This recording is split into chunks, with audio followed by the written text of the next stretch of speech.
Hi friends, ഞാൻ Vijayalakshmi. Welcome to my YouTube channel R4V garden. ഇതെൻ്റെ terrace ഗാർഡനാണ്. അപ്പോൾ ഇന്നത്തെ എൻ്റെ വീഡിയോ എന്ന് പറയുന്നത് ഒരു ചെറിയ വിളവെടുപ്പ് വീഡിയോ ആണ്. അപ്പോൾ കൃഷി സ്നേഹിക്കുന്നതിൻ്റെ എല്ലാ കൂട്ടുകാർക്കും വീഡിയോ ഇഷ്ടമാണെങ്കിൽ തീർച്ചയായും ലൈക്ക് ചെയ്യുക, ഷെയർ ചെയ്യുക, സബ്സ്ക്രൈബ് ചെയ്യുക, കമൻറ്റ് ചെയ്യുക. അപ്പോൾ നേരെ വീഡിയോയിലോട്ട് പോകാം. അപ്പോൾ ടെറസിൽ പയറൊക്കെ തന്നെ നന്നായിട്ട് വിളഞ്ഞ് നിൽപ്പുണ്ട്. അതിൻ്റെ വിളവെടുപ്പാണ് നടത്തുന്നത്.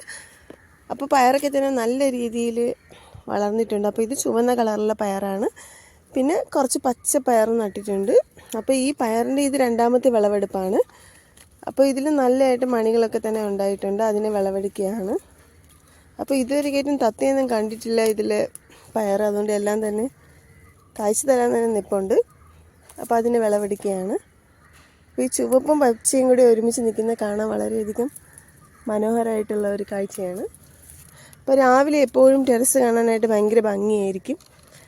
അപ്പോൾ ചെറിയ വെയിലൊക്കെ വന്നു തുടങ്ങിയതേ ഉള്ളൂ. അപ്പോൾ ഇതിലുള്ള പയറുകളെല്ലാം തന്നെ ഞാൻ വിളവെടുക്കുകയാണെന്ന്. ഇത് പച്ച നിറത്തിലുള്ള പയറാണ്. ഇനി ഈ സൈഡായിട്ടും കുറച്ച് ചുവന്ന പയറുകളൊക്കെ തന്നെ നിൽപ്പുണ്ട്. അപ്പോൾ അതിനെ വിളവെടുക്കുകയാണ്. ഇതൊരു ചാക്കിൽ വെച്ചിരിക്കുന്ന പയറാണ്. അപ്പോൾ ഒരു 4-5 ചുവട് ഒരുമിച്ചാണ് വെച്ചേക്കുന്നത്. അപ്പോൾ അതിൽ നിറച്ച് തന്നെ പയറുകൾ പിടിച്ച് നിൽപ്പുണ്ട്. അപ്പോൾ അതിനെല്ലാം തന്നെ ഇന്ന് വിളവെടുക്കുകയാണ്. ഒരു പയറിനെ മാത്രം ഒന്ന് വിത്തിന് നിർത്തിയിട്ടുണ്ട്.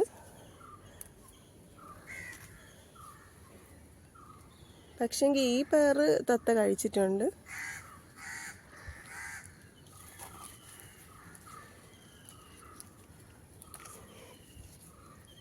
അപ്പോൾ ഒരു പ്രാവശ്യം തത്ത കണ്ടു കഴിഞ്ഞാൽ പിന്നെ നമ്മൾക്ക് ഒരു പയർ പോലും കിട്ടത്തില്ല. എല്ലാം കഴിച്ചിട്ട് പോകും.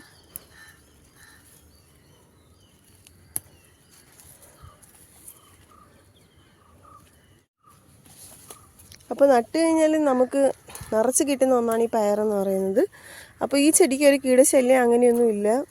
നമ്മൾ ആദ്യമേ തന്നെ പയർ ചെടിയെ വളർത്തുമ്പോൾ അതിൽ മുഞ്ഞ് വരികയാണെന്നുണ്ടെങ്കിൽ ചെറിയ രീതിയിൽ വന്ന് തുടങ്ങുമ്പോൾ തന്നെ നമ്മളതിനെല്ലാം കഴുകി കളഞ്ഞ് വേപ്പെണ്ണ വെളുത്തുള്ളി കഷായം അല്ലെങ്കിൽ ഒട്ടും നിയന്ത്രിക്കാൻ കഴിയാത്തതാണെന്നുണ്ടെങ്കിൽ വിവേറെ സ്പ്രേ ചെയ്ത് കൊടുക്കേണ്ടതായിട്ടുണ്ട്. അപ്പോൾ വിവേറെ 20 ഗ്രാം ഒരു തീപ്പെട്ടി കൂടി കൊള്ളുന്ന അത്രയാണ്. അപ്പോൾ അതിനെ എടുത്ത് നമ്മൾ 1 ലിറ്റർ വെള്ളത്തിൽ കലക്കി ചെടികളുടെ ഇലകളിലും തണ്ടിലും ഒക്കെ തന്നെ സ്പ്രേ ചെയ്ത് കൊടുത്താൽ നല്ലവണ്ണം മാറ്റം വരും. അപ്പോൾ ഇത്രയും പയറുകളൊക്കെ തന്നെയാണ് വിളവെടുത്തിരിക്കുന്നത്.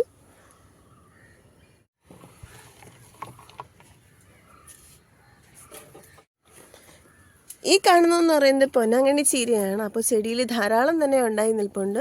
ഏകദേശം ഒരു 3 ഗ്രോ ബാഗിലാണ് നിൽക്കുന്നത്.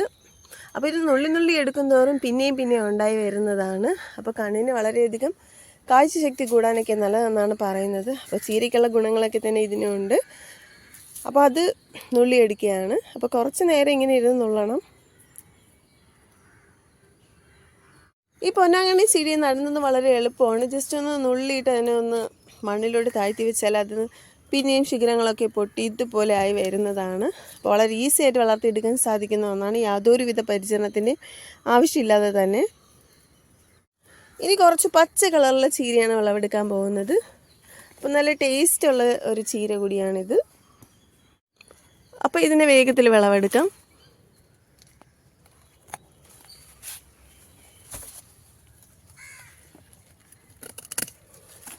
കട്ട് ചെയ്തെടുക്കും തോറും പിന്നെയും ഉണ്ടായി വരുന്നതാണിത്.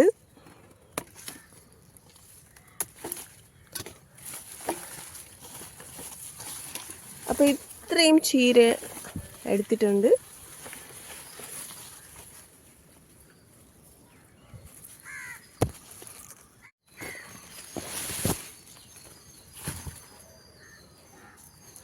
ഇനി ഈ സൈഡിലും കുറച്ച് ചീരയൊക്കെ തന്നെ നിൽപ്പുണ്ട്. അപ്പോൾ അതും കൂടി വിളവെടുക്കാം.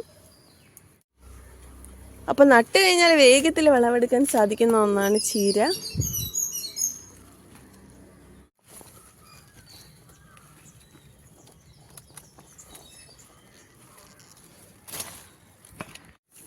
അപ്പോൾ ഈ സൈഡിൽ നിൽക്കുന്ന പൊന്നാങ്കണ്ണി ചീര നല്ല ചുവന്ന നിറത്തിലുള്ളതാണ്.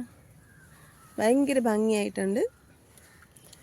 പിന്നെ ഒത്തിരി വെള്ളരി ചെടികളൊക്കെ തന്നെ വളർത്തിയിട്ടുണ്ട്. കഴിഞ്ഞ പ്രാവശ്യത്തെ എല്ലാം വെള്ളം കിട്ടാണ്ട് പോയിട്ടുണ്ടായിരുന്നു.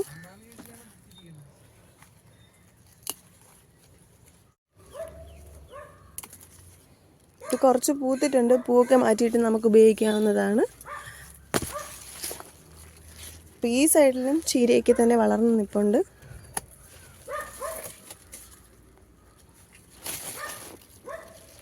ഇതൊരു പ്രാവശ്യം വിളവെടുത്തിട്ടുള്ളൊരു ചീരയാണ്. അപ്പോൾ അതിൻ്റെ ശിഖരം പൊട്ടിയതാണ്. പിന്നെ ഈ ചീരകളെന്ന് പറയുന്നത് ഞാൻ ചെറിയ വാട്ടർ ക്യാനിലാണ് നട്ടേക്കുന്നത്. അപ്പോൾ നല്ല ഹൈറ്റ് വയ്ക്കുന്ന ചീരയാണ്. അപ്പോൾ അതിൻ്റെയും കൂടി വിളവെടുക്കുകയാണ്. അത്യാവശ്യം വളർന്നിട്ടുണ്ട്. അപ്പോൾ ചെറിയ കണ്ടെയ്നറിൽ നട്ടാലും നമുക്ക് വിളവെടുക്കാൻ സാധിക്കുന്ന ഒന്നാണിത്.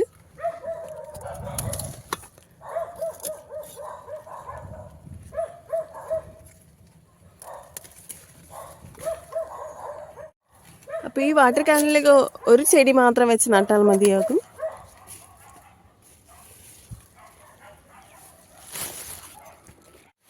അപ്പോൾ രാവിലെ ആയതുകൊണ്ട് തന്നെ മത്തൻ പൂവൊക്കെ വിടർന്ന് നിൽപ്പുണ്ട്. അപ്പോൾ ഇത് ആൺപൂവാണ്. അപ്പോൾ അതിന് വിളവെടുക്കുകയാണ്.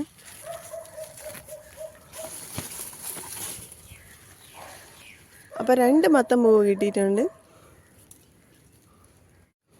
അപ്പോൾ ഇത്രയും ചീരകളൊക്കെ തന്നെയും വിളവെടുത്തിട്ടുണ്ട്. അപ്പോൾ ഇതിൻ്റെ കൂടെ വെക്കാം.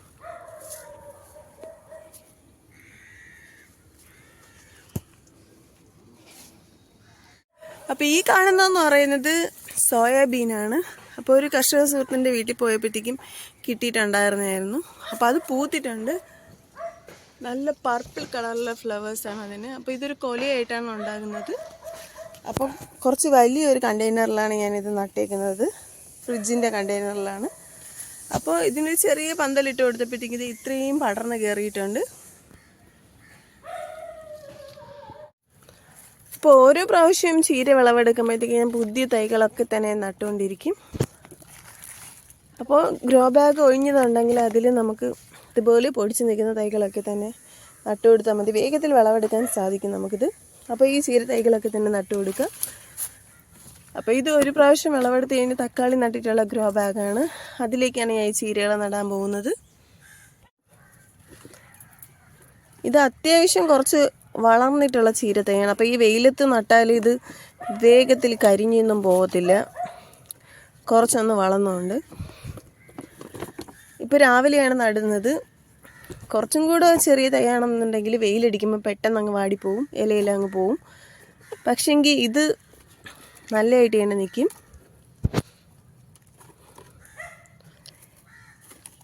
ഇത് കുറച്ചുകൂടെ വലുതായി വരുമ്പോൾ നമുക്ക് നമ്മുടെ കയ്യിലുള്ള വളങ്ങളൊക്കെ തന്നെ ഇട്ട് കൊടുക്കാവുന്നതാണ്. ഓൾറെഡി ഇതിനകത്ത് കുറച്ച് അടിവളമായിട്ട് വളമുണ്ട്. ഇത് കഴിഞ്ഞിട്ട് പച്ചച്ചാണം പുളിപ്പിച്ചൊഴിച്ച് അല്ലെങ്കിൽ കഞ്ഞി വെള്ളത്തിനകത്ത് നമുക്ക് ശർക്കര ഇട്ട് വെച്ച ലായനിയിൽ നേർപ്പിച്ചിട്ട് നമുക്ക് ഒഴിച്ചു കൊടുത്താൽ വളരെ ഫാസ്റ്റായിട്ടായിരിക്കും ഇത് വളരുന്നത്. അപ്പോൾ നട്ട് കഴിഞ്ഞ ശേഷം കുറച്ച് വെള്ളം കൂടി ഒഴിച്ചു കൊടുക്കാം.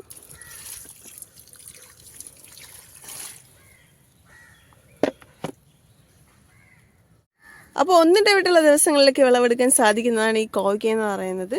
അപ്പം ഇതിലുള്ള കോവയ്ക്കൊക്കെ തന്നെ വിളവെടുക്കാം. അപ്പോൾ നമുക്ക് നമ്മുടെ ആവശ്യത്തിനായിട്ടുള്ള കോവയ്ക്കൊക്കെ തന്നെ കായ്ച്ചു നിൽപ്പുണ്ട്. അപ്പോൾ ഇത് താഴ്ന്നു വന്നിട്ടുള്ളൊരു കോവലിൻ്റെ ചെടിയാണ്. അതിൽ അത്യാവശ്യം നിറച്ച് തന്നെ കോവയ്ക്കൊക്കെ കായ്ച്ചു നിൽപ്പുണ്ട്. അപ്പോൾ അതിനെയും കൂടി വിളവെടുക്കുകയാണ്.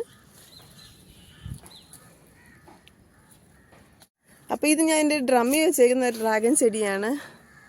അതിലൊരു പൂവൊക്കെ തന്നെ നിൽപ്പുണ്ട്. അപ്പോൾ അതിലും കുറച്ച് കോവലിൻ്റെ ചെടിയൊക്കെ തന്നെ ഇങ്ങനെ പടർന്ന് കിടപ്പുണ്ട്. അപ്പോൾ അതിലുള്ള കോവയ്ക്കൊക്കെ തന്നെ വിളവെടുക്കുകയാണ്. ഇതൊരു മല്ലിക മാവാണ്. അത് ഞാനൊരു നീല ഡ്രമ്മിലാണ് വെച്ചേക്കുന്നത്. അപ്പോൾ അതിലും ഒക്കെ തന്നെ കുറച്ച് കോവയ്ക്കൊക്കെ തന്നെ ഇങ്ങനെ കിടപ്പുണ്ട്. അപ്പോൾ അതിനെയും കൂടി വിളവെടുക്കുകയാണ്.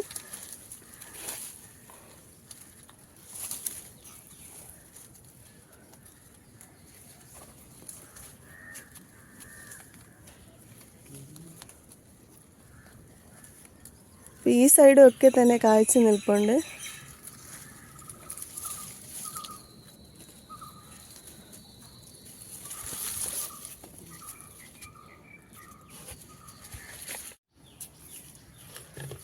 അപ്പോൾ ഇത്രയും കോവയ്ക്കൊക്കെ തന്നെ വിളവെടുത്തിട്ടുണ്ട്. ഈ കാണുന്നതെന്ന് പറയുന്നത് ചെറിയ ടൈപ്പ് കോവയ്ക്കയാണ്. നല്ല ഉരുണ്ടിരിക്കുന്ന കോവയ്ക്കയാണ്. അപ്പോൾ ഇത് വെറുതെ ഇങ്ങനെ നമ്മുടെ വീട്ടിൽ വീണ് പൊടിച്ചിട്ടുള്ള ഒന്നാണ്. അപ്പോൾ അത് കായ്ച്ചിട്ടുണ്ട്. ഇത് വളരെ ടേസ്റ്റുള്ള ഒരു കോവയ്ക്ക തന്നെയാണ്. അപ്പോൾ ഇതും കൂടി പറിച്ചെടുക്കാം.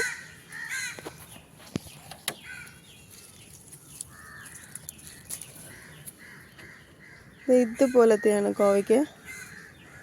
മറ്റേ കോവയ്ക്കേൻ്റെ കുറച്ച് ചെറിയ ടൈപ്പാണ്, അത് കുറച്ച് നീളത്തിനുള്ളത്. ഇത് ഉരുണ്ട ടൈപ്പ്, ശകലം കൂടെ വലിപ്പം വയ്ക്കിയത്.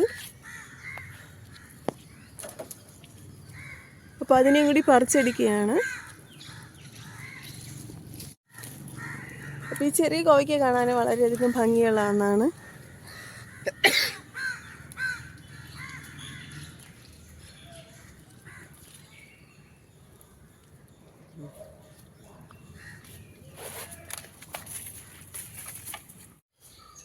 ഇനി കുറച്ച് പച്ചമുളകും ചുമന്ന മുളകും കൂടി പറിച്ചെടുക്കാം.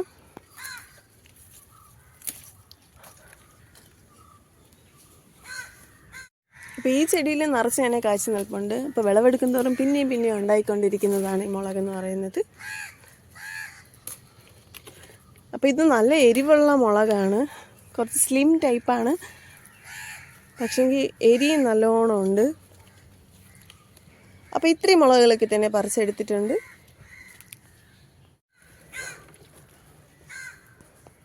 ഇനി വേണ്ടതെന്ന് പറഞ്ഞാൽ കുറച്ച് കറിവേപ്പില വിളവെടുക്കാം. അപ്പോൾ ഈ കറിവേപ്പില പൂത്തിട്ടുണ്ട്, അതിൽ നിറച്ച് തന്നെ കായ്കളുണ്ടായിട്ടുണ്ട്. അപ്പോൾ ഇതിലുള്ള കുരു നമ്മൾ പറിച്ച് നട്ട് കഴിഞ്ഞാൽ നമുക്ക് പുതിയ ചെടി ഉണ്ടാക്കിയെടുക്കാൻ സാധിക്കുന്നതാണ്. ഇത് ചെറിയൊരു ബക്കറ്റിൽ വെച്ചിരിക്കുന്ന എൻ്റെ സീതപ്പഴമാണ്. അപ്പോൾ ഇത് കുരു നട്ട് ഉണ്ടായതാണ്. ഒരു 2 വർഷമൊക്കെ കഴിഞ്ഞപ്പോഴത്തേക്ക് ഇത് കായ്ച്ചു തുടങ്ങിയിട്ടുണ്ടായിരുന്നു. അപ്പോൾ ഇത് ഇടയ്ക്കിടയ്ക്ക് ഇപ്പോൾ കായ്ക്കും. അപ്പം ചെടിയിൽ നിന്ന് പഴുക്കുമ്പോൾ നല്ല മധുരമാണ്. കുറച്ചൊന്ന് വിളഞ്ഞു വരുമ്പോൾ ഞാൻ ഇതിനൊരു കവറൊക്കെ ഇട്ട് കൊടുക്കും, അല്ലെന്നുണ്ടെങ്കിൽ ചിലപ്പം പഴുത്ത് കഴിഞ്ഞാൽ എല്ലാം താഴെ പോകുന്നതാണ്. ഇത് ഞാൻ ബക്കറ്റ് വെച്ചിരിക്കുന്ന ഒരു ബദാമിൻ്റെ മരമാണ്. അപ്പോൾ ഈ ബദാം പൂക്കുകയൊക്കെ ചെയ്യും. ഇതിൻ്റെ കുരു നട്ടാണ് ഞാൻ ഇതിനെ വളർത്തിയെടുത്തിരിക്കുന്നത്.